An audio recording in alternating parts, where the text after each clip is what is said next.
Hmm? Good afternoon, Neeraj here.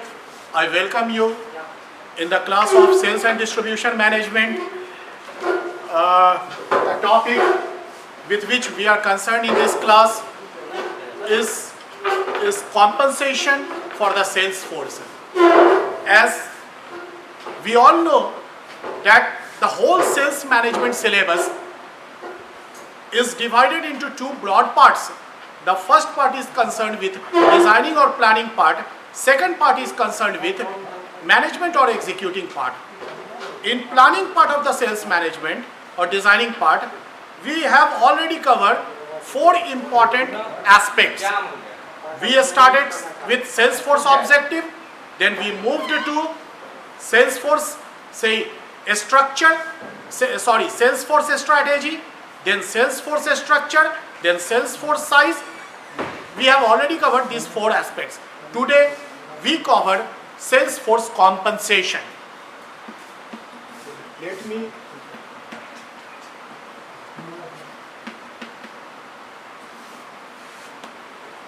Salesforce compensation, that is part of designing the Salesforce. Now,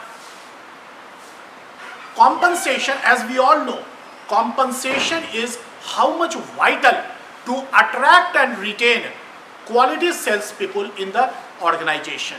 This is perhaps one of the most important or the vital factors. So a company has to give its utmost thought to establish justifiable, equitable compensation for the salespeople. Now, if we talk about the compensation, then two important factors are there. First important factor is the level of compensation. Second important factor is the components of compensation offered by the company to its employee. Now, if we talk about level of compensation, then it means what should be maximum of the compensation or minimum of the compensation being offered by company to its sales force employees. Definitely that depends kind of the job and kind of the sales people handling those job. As more technical job, more skilled job, require more quality sales force, more educated sales force, and more educated sales force or quality sales force naturally be commensurated with likable high salary or the high other different parts of compensation. Compensation, level of compensation depends on market going price for the kind of salespeople. Here, market going price or going rate price or going rate compensation means what is the trend in the industry to which the number of organizations belong related to compensation. If industry compensation is fixed and that is open to all, then particular firm in that industry having less control upon deciding the compensation, they have to offer that compensation. They don't have any alternative. But unfortunately, such type of information is seldomly available in the reliable sources. And if that is available, then that is infrequent and that is not having adequate descriptions. So in lack of that descriptions or non-availability, the individual firm may have to decide. After level of compensation, next important factor that is components of compensation is important.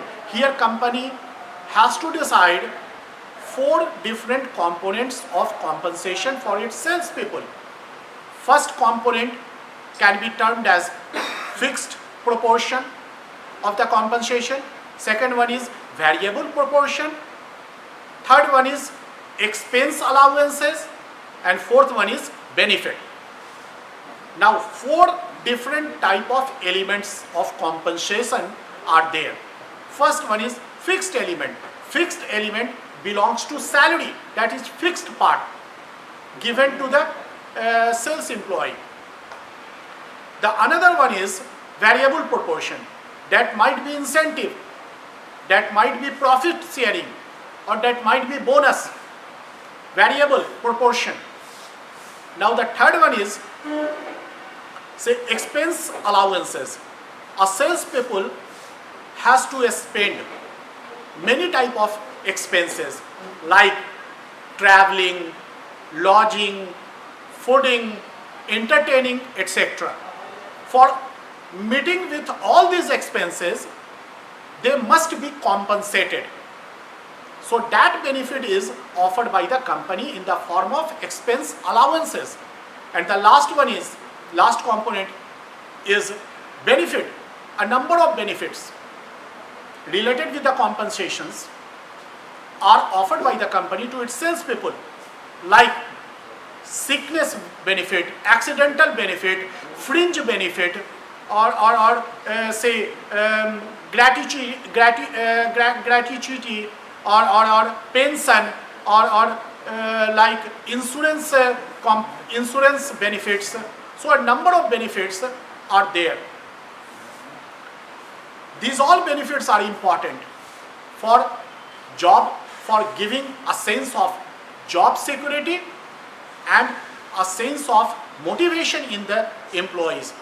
Now, every part, as we already discussed, fixed compensation and variable compensation, every every type has its own pros and cons, benefit and disadvantages. Fixed compensation is important where nature of selling is that depends on a group, not an individual, and that also gives some sort of advantage to the company in the form of administrative simplicity and say low labor turnover. So that is equally important for the for the employees as well as for company. But if selling is of cyclical nature and that depends on mainly individual initiative and effort, then variable compensation is important and it gives impetus to the sales effort. It stimulates for more sales activities. This is important part. Now, by combining these two important broad groups, a company may have three types of compensation plans. One, first is can be termed as a straight salary, another is a straight commission, and third one is combination of salary and commission. Only 1/4 of company across the world has to pay either a straight salary or a straight commission. 3/4 of the companies have to offer blend of salary and commission. Now, what proportion of salary to the commission, that may vary depending on nature of job and company's policy. So this is important.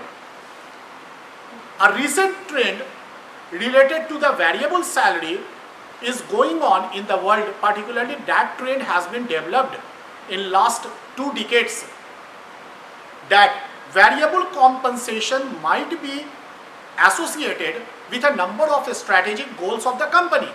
For example, now companies are not only emphasizing volume, rather they are looking for gross profitability. They want satisfaction of the customer, they want retention of the customers, and for the purpose company is looking such type of salespeople those are able to provide the satisfactory level of satisfaction to the target customers. For example, IBM provides each year hefty, say, variable compensation to its sales employees on the basis of level of satisfaction provided by the sales people to the employees.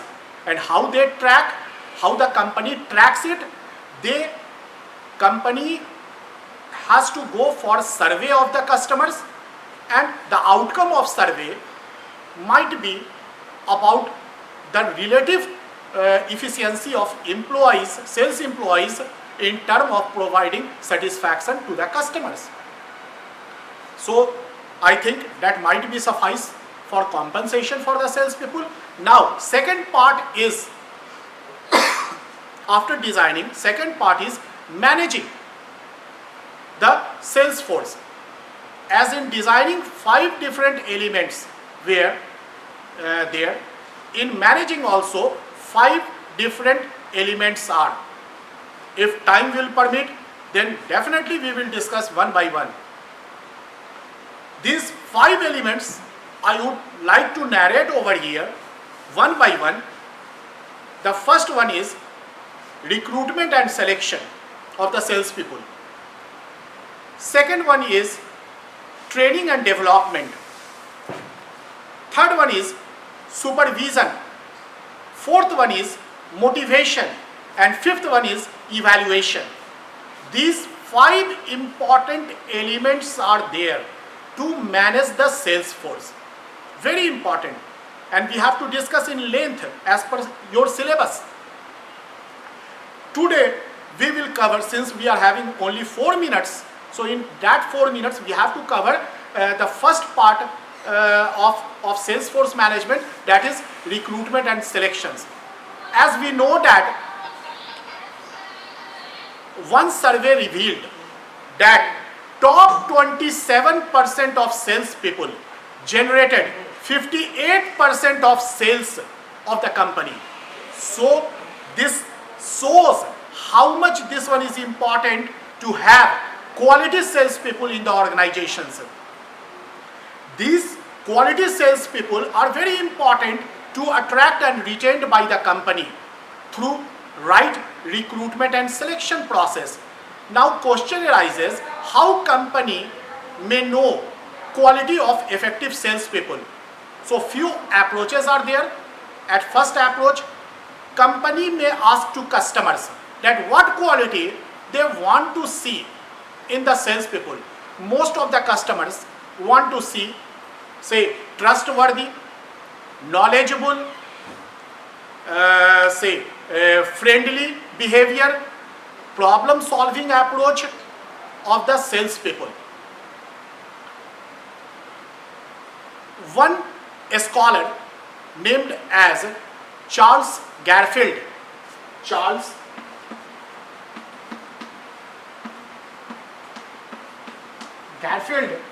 concluded the quality of super salespeople.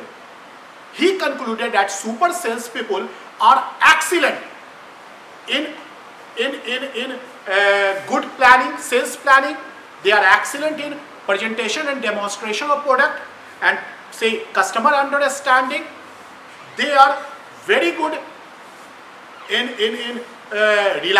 terms of reliability. They are reliable and they having problem solving bent. And these salespeople have a strong sense of mission of the company.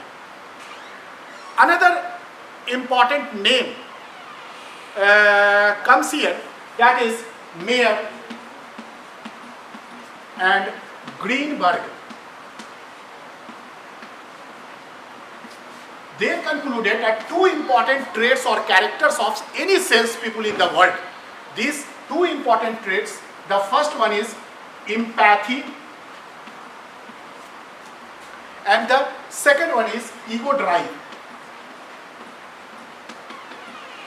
Empathy means to feel like customers. That is important for salespeople. And ego drive means a strong sense of selling the product. So when these two important qualities lie with salespeople, they might be effective. Now company know what should be trait or qualities. With that they start with recruitment. Now various sources of recruitment company has to explore. They may go through internal or external recruitment. A number of sources for the external recruitment, like placement of contacting with graduating college or the management colleges, campus placement. Another source might be soliciting the information from their own employees, that is based on the reference. And they may place, company may place advertisement, say offline, means in newspaper or the magazines or online. Through these sources company may get enough responses from the prospective salespeople. Now selection starts. Selection may be long-term process. Sometimes it may be one step that is based on telephonic interview. It happens. Sometimes in some company that may be a long process, starting with informal interview, then written examinations. A number of written examination might be there. Then their reference checking, their health checking, and final interview. So a lengthy process might be there. That depends on particular company process. A number of companies depend heavily on written examinations, like IBM, like Gillette, like Hewlett Packard, and a number of qualities companies heavily depend on written examinations. So thank you. I hope you might understand. In next class we will try to develop our understanding regarding other elements of management of sales force. Thank you for today.